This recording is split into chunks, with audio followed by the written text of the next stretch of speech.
ঢেউ ঢেউ সেলাই, মানে এই সেলাইটার নাম আমি জানি না, তবে আমি বলি ঢেউ ঢেউ সেলাই। তো চলুন দেখাই এই সেলাইটা কিভাবে করতে হয়। আসসালামু আলাইকুম, আমি gym, owner of gems creation. হয়তো ভাবছেন ঢেউ ঢেউ সেলাই ঢেউ ঢেউ করে করতে হবে, একটু ঝামেলার, কিন্তু না, ঝামেলার না, একদম ইজি।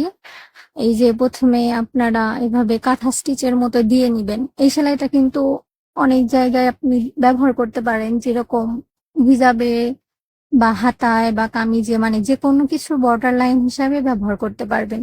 তো প্রথমে এইভাবে কাঁথা স্টিচের মতো করে সেলাইটা আমাদের দিতে হবে।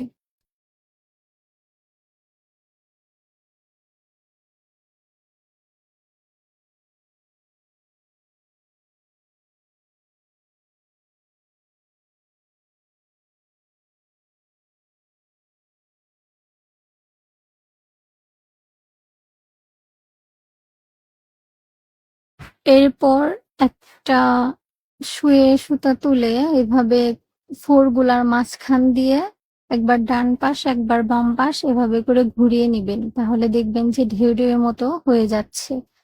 আমি যেভাবে দেখিয়ে দিচ্ছি সেভাবে।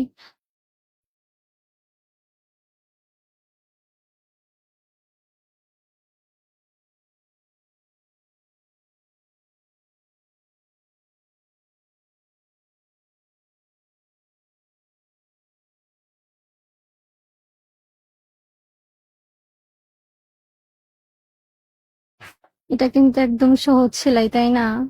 মানে দেখতেও সুন্দর, আবার কাজটা করতে অনেক সহজ এবং সুন্দর। মাশাল্লাহ।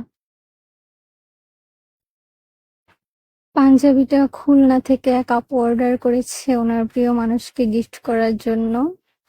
আমি তো বৃষ্টির কারণে এই পাঞ্জাবিটার ফটোগ্রাফি এখনো করতেই পারিনি। আর আজকে একবার রোদ আসে একবার চলে যায়, মানে লুকোচুরি খেলতেছে।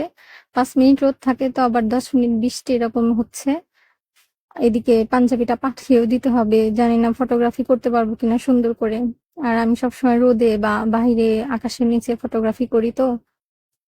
এই তো হয়ে গেল আমার ঢেউ ঢেউ সেলাইটা। কেমন হয়েছে জানাবেন। আর ভিডিওটা ভালো লাগলে শেয়ার দিবেন, আর অবশ্যই আমার পেজটা ফলো দিয়ে পাশেই থাকবেন। আপনাদের জন্য আরো সুন্দর সুন্দর সেলাই নিয়ে আসবো আমি ইনশাল্লাহ, এবং পাঞ্জাবি টিউটোরিয়াল তো সাথে থাকছেই। এই যে আমার পাঞ্জাবিটা, দেখতে থাকেন এক ঝলক। ভালো থাকেন সবাই, আল্লাহ হাফেজ।